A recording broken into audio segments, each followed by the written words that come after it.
Bien. Así que la idea, yo tenía pensado empezar con vallismo, que es el gran tema, o es el primer gran tema de la historia del Uruguay para Sexto, pero no podemos empezar hablando de vallismo si anteriormente no tenemos un contexto. Entonces, la idea de la clase de hoy es empezar a conversar y a trabajar un poco de Uruguay a mediados del siglo XIX. ¿De acuerdo? En base a eso nosotros vamos a ir viendo un poco los antecedentes, un contexto previo a lo que va a ser uno de los periodos de la historia del Uruguay más importantes como el vallismo. ¿De acuerdo? Pero vamos por parte. Primero que nada, ¿Uruguay se independiza en qué año? ¿Alguien sabe en qué año se independiza en nuestro país? En el 30 y algo, profe. Bien.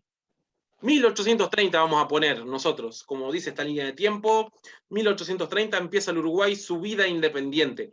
Sí, es cierto que se había dado una declaratoria de la independencia un 25 de agosto de 1825, pero esa declaratoria en realidad lo que hacía era declararnos independientes de Brasil y unirnos a las provincias argentinas.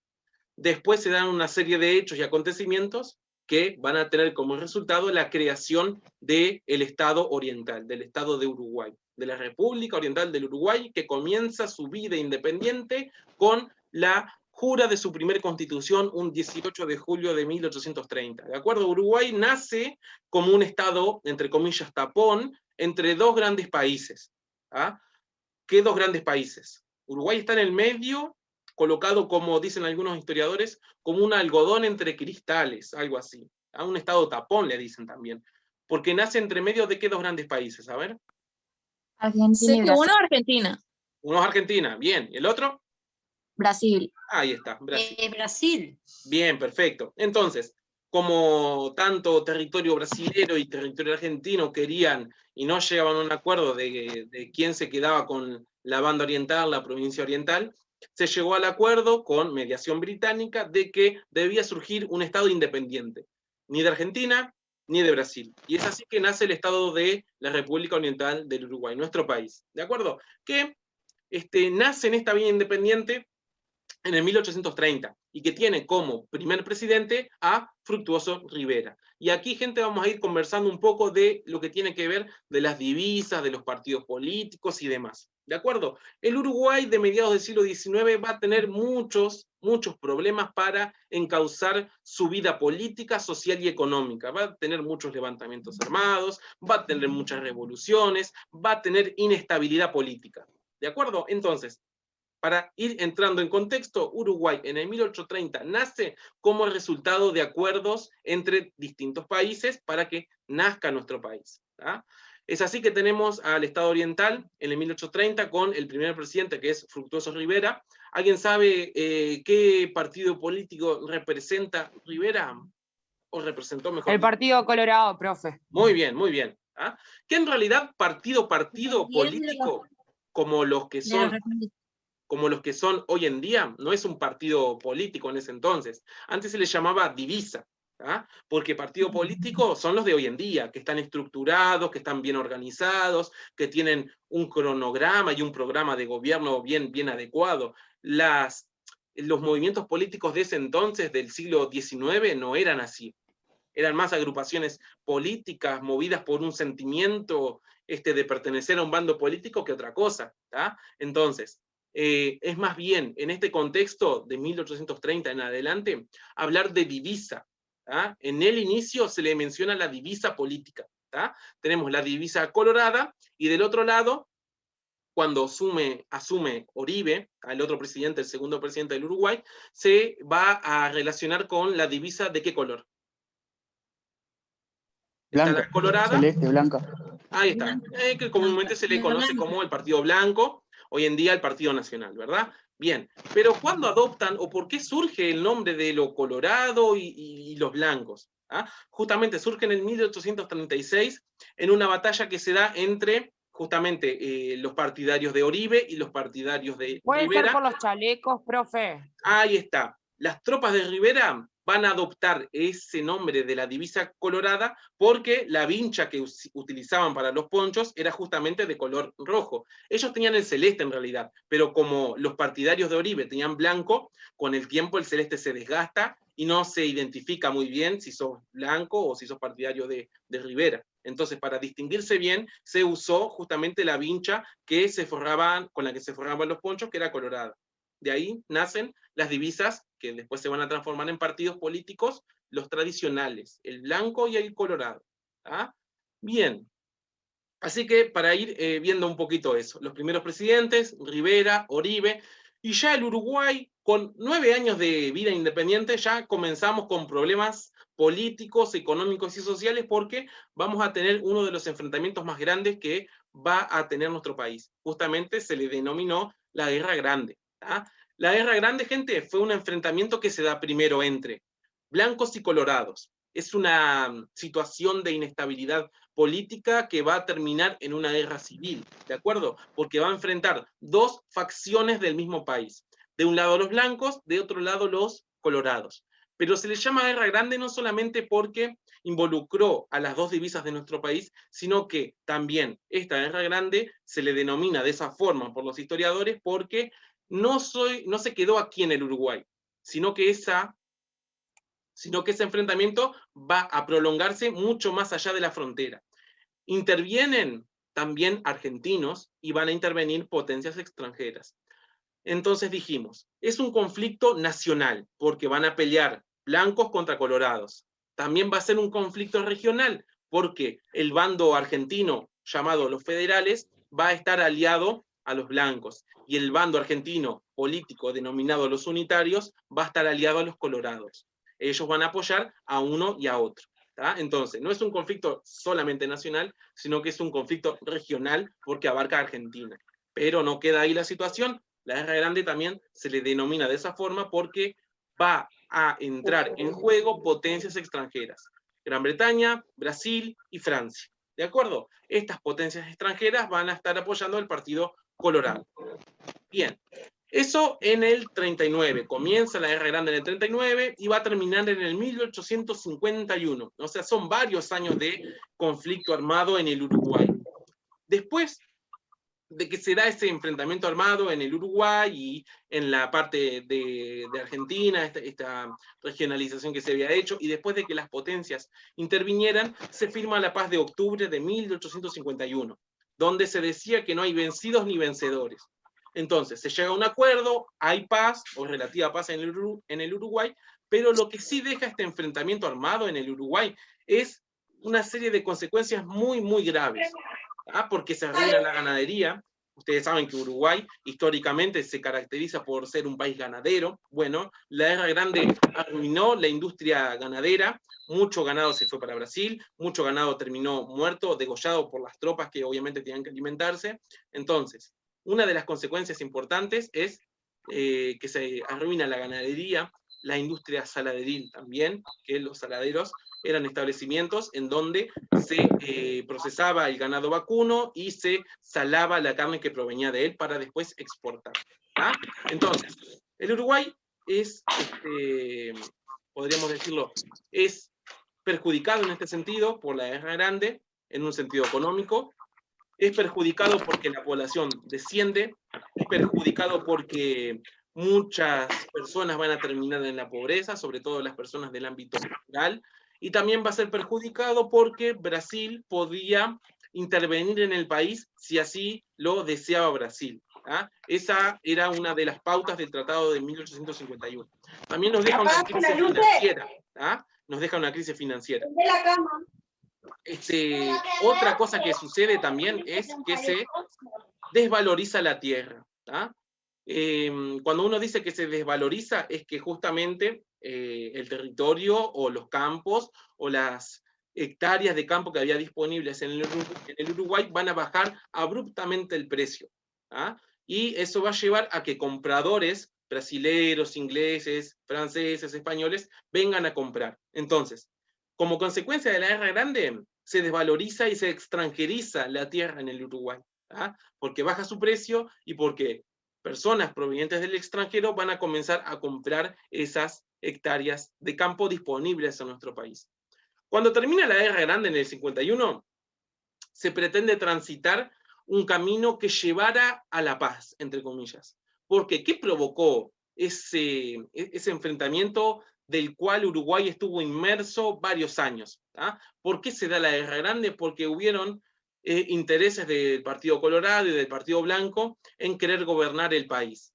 Eso no se solucionó por una vía pacífica, se va a terminar solucionando en parte por la vía armada. Entonces, Uruguay estuvo metido varios años en conflicto armado entre blancos y colorados. Se pretende, después de que finaliza la Guerra Grande, llegar a una paz, llegar a un camino que derivara en una estabilidad política.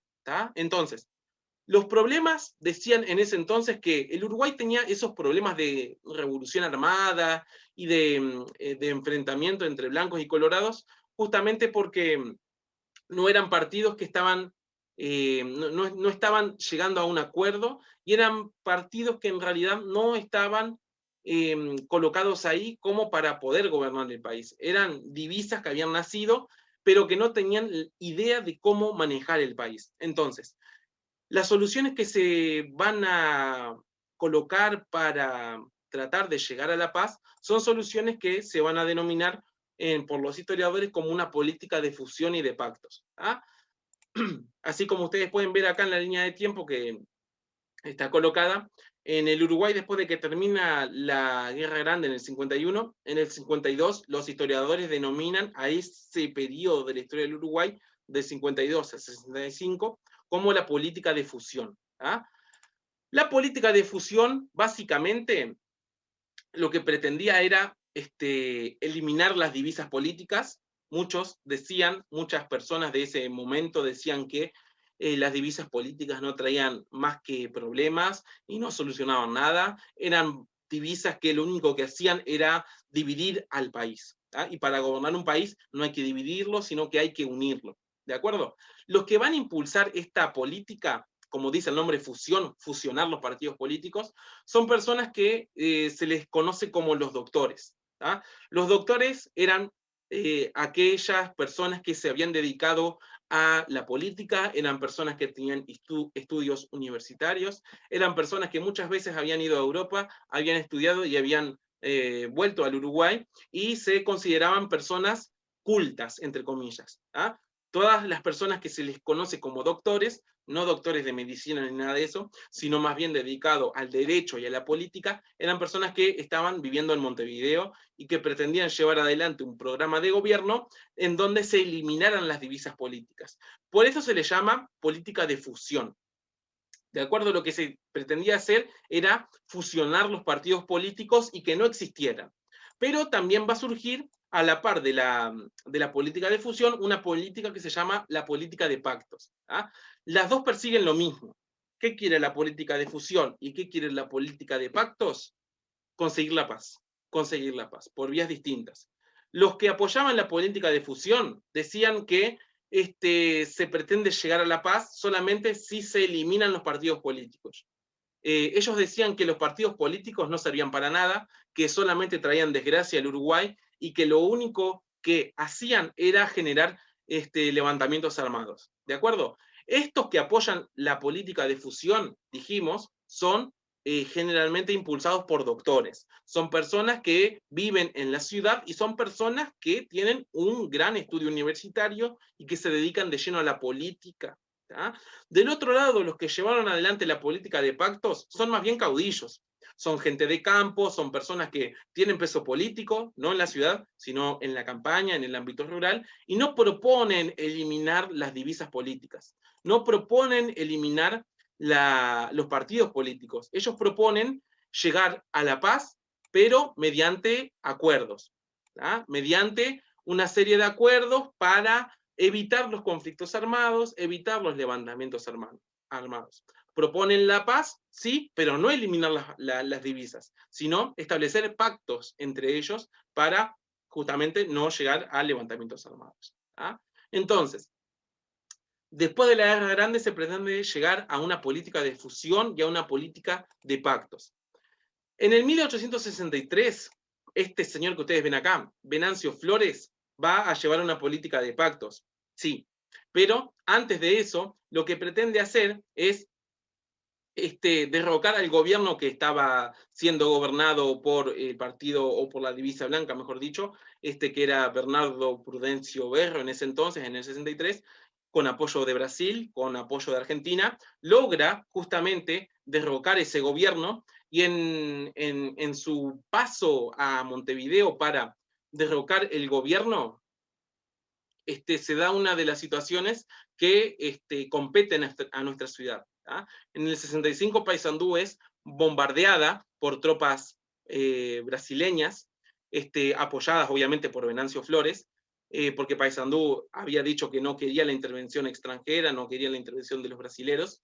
Entonces lo que hace Venancio Flores con apoyo de tropas brasileras es bombardear nuestra ciudad durante un mes, en un hecho en donde nuestra ciudad es conocida por la posteridad como la heroica, porque con 1000 soldados Paysandú defendió la ciudad, los soldados sanduceros defendieron la ciudad, comandados por el general Leandro Gómez, de más de 10.000 brasileros, que estaban bien armados y demás. Con este hecho, Venancio Flores, obviamente que Paysandú se termina rindiéndose, Venancio Flores obtiene el gobierno luego, derroca al presidente que había sido Berro, Venancio Flores toma el gobierno, y con ese acontecimiento del sitio de Paysandú, luego Uruguay entra aliándose con Argentina y con Brasil en lo que se conoce como la Guerra de la Triple Alianza. Para que tengan en cuenta, la Guerra de la Triple Alianza fue un conflicto a nivel internacional que se da en Sudamérica, en donde Brasil, Argentina y Uruguay se enfrascan en un enfrentamiento armado contra el pueblo paraguayo. ¿tá? Hay muchas causas y demás, pero para que conozcan eso. Uruguay pelea a la par de Brasil y de Argentina contra el pueblo paraguayo, que va a terminar derrotado, claramente. ¿tá? Pero en definitiva, después de que Flores tenía el apoyo de Brasil y demás, en el 65, después de esa política y de pactos que había fracasado prácticamente, del 65 al 72 se conoce como este periodo en la historia del Uruguay como un gobierno de divisa.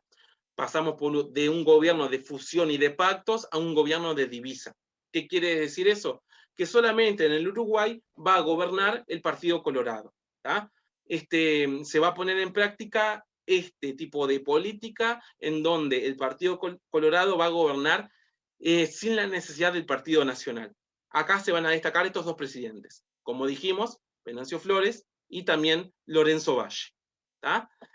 Obviamente que si el partido o la divisa colorada de mando de sus políticos que estaban en el gobierno decía que no iba a tener en consideración de que el Partido Nacional tuviera participación en el gobierno, obviamente que esto va a traer un malestar generalizado en la divisa blanca. ¿tá?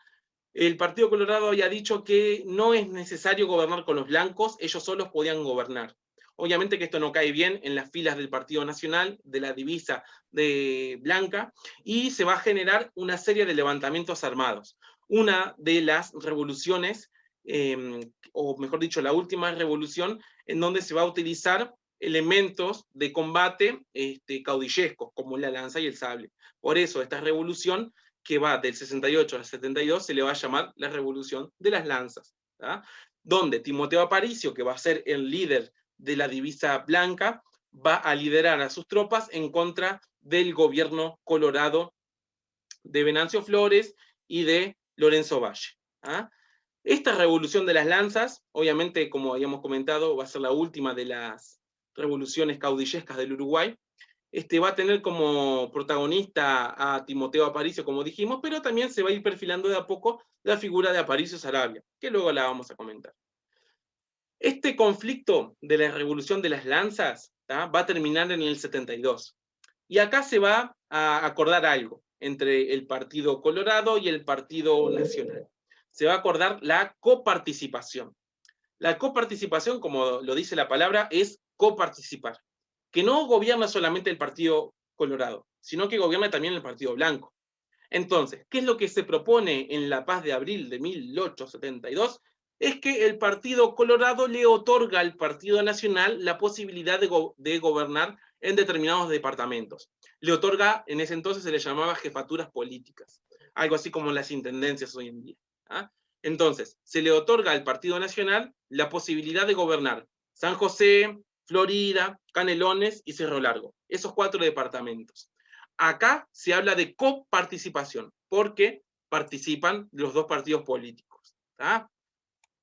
Entonces, comienza esta política de coparticipación en donde van a estar estos presidentes que ven acá. Tomás Gómez Soros, José Lauri y Pedro Varela.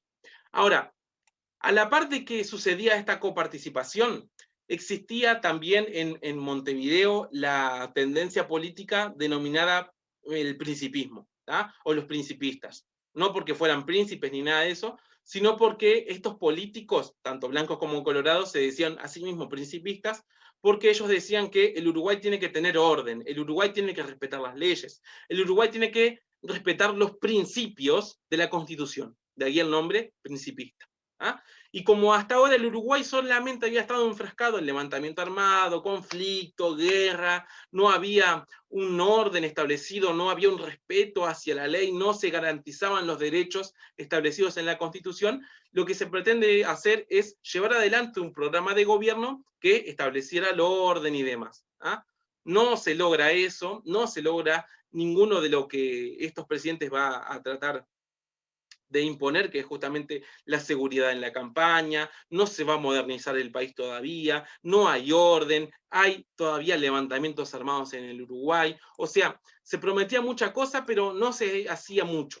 ¿Ah? Entonces, esto va a llevar a que el presidente Lauri renuncie en el 75 y asuma a Pedro Varela como un gobernador provisorio por un determinado periodo de tiempo, y después de eso, después de que Varela esté gobernando por un periodo de tiempo, va a hacer lo mismo que Lauri, o sea, va a terminar renunciando, porque la situación en el país es muy complicada para manejar. Y acá se instaura un periodo en la historia del Uruguay que seguramente varios de ustedes conocen con el nombre de militarismo. ¿Ah? ¿Alguien sabe lo que es el militarismo, gente?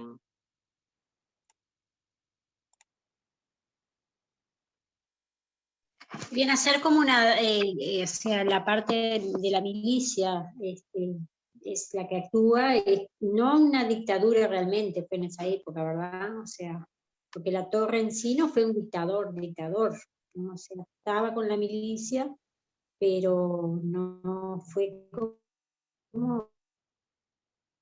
Ahí está, bien, bien. Está bien lo que dice la compañera Toma. El nombre militarismo deriva de la palabra militar, justamente. ¿Ah? A ver, Ceballos. Fue cuando Uruguay estuvo gobernado por los militares, que Ahí duró hasta el está. 1990. Ahí está, bien, bien. ¿Ah?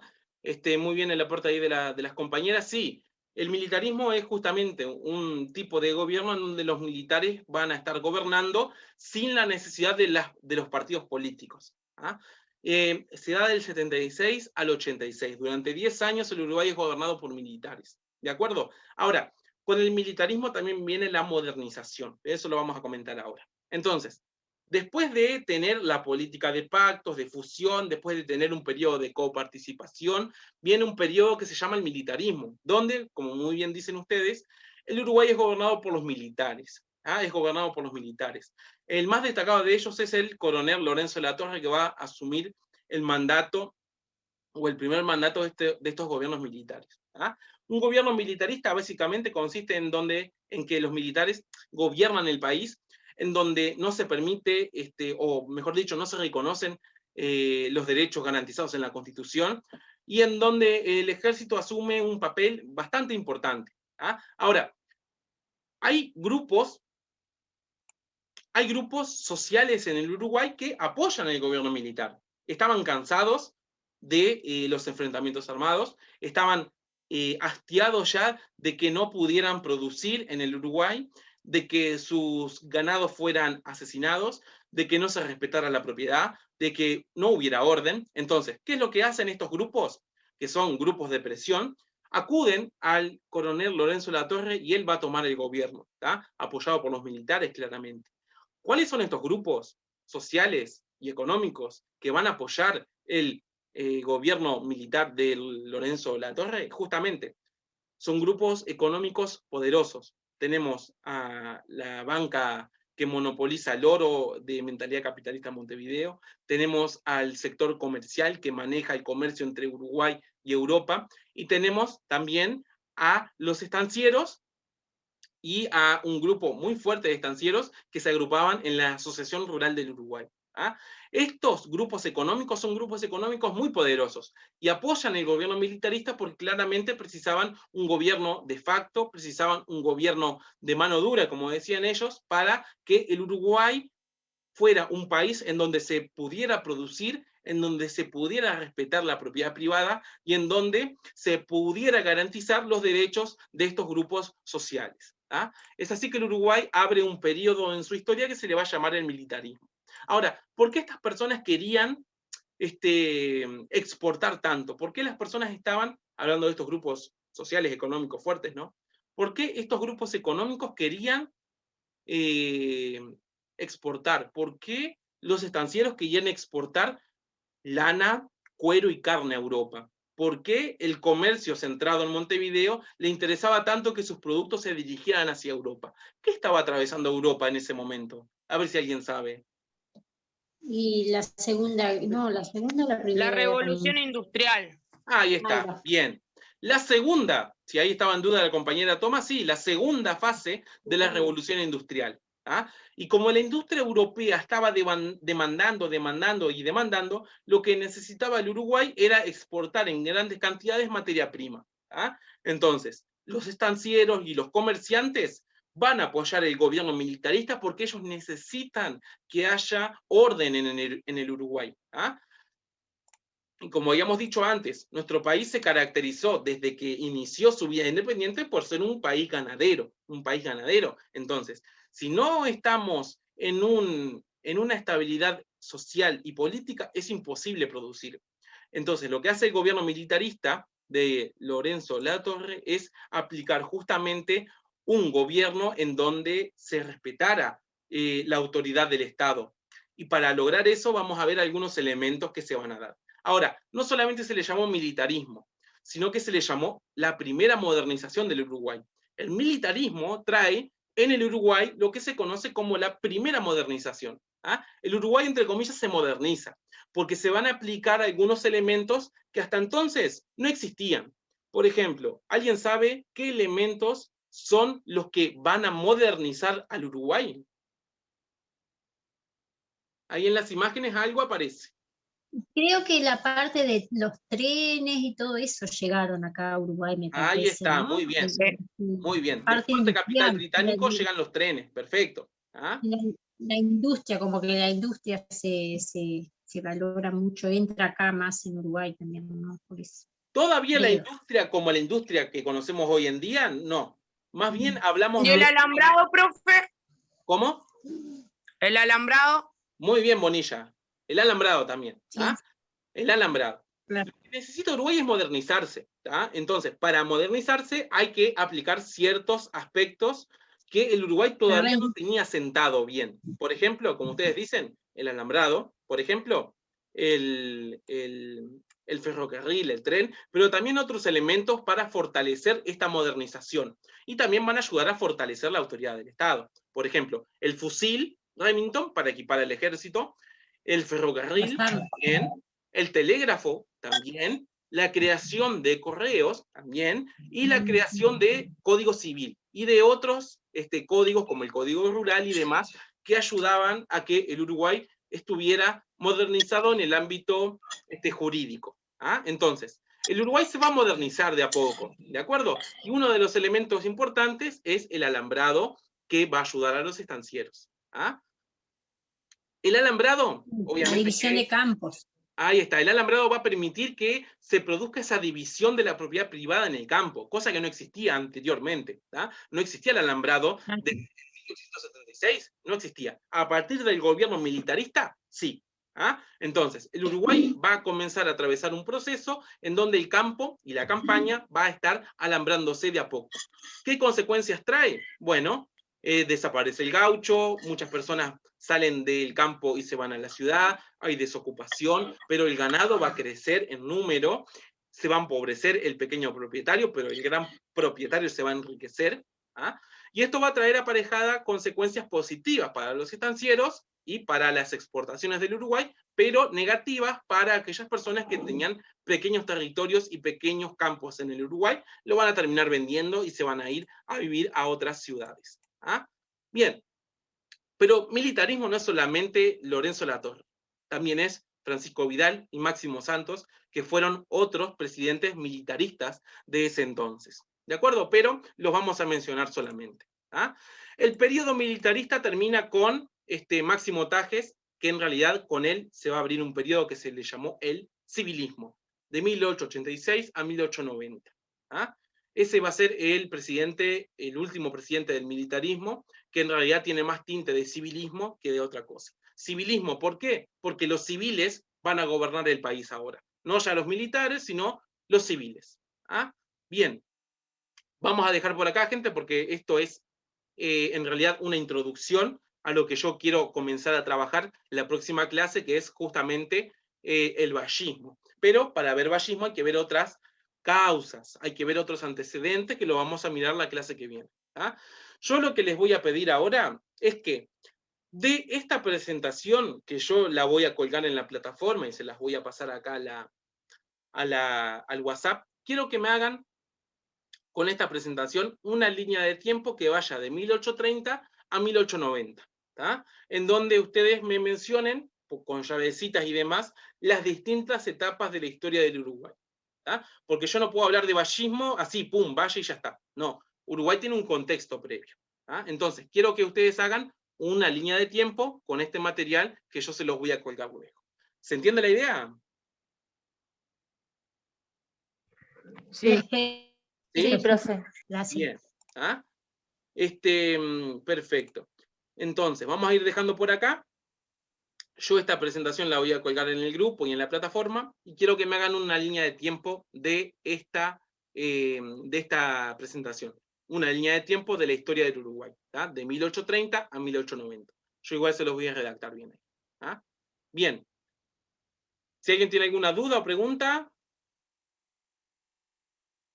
No, gracias, ¿No? profesor. Bien. Vamos a dejar por acá, gente.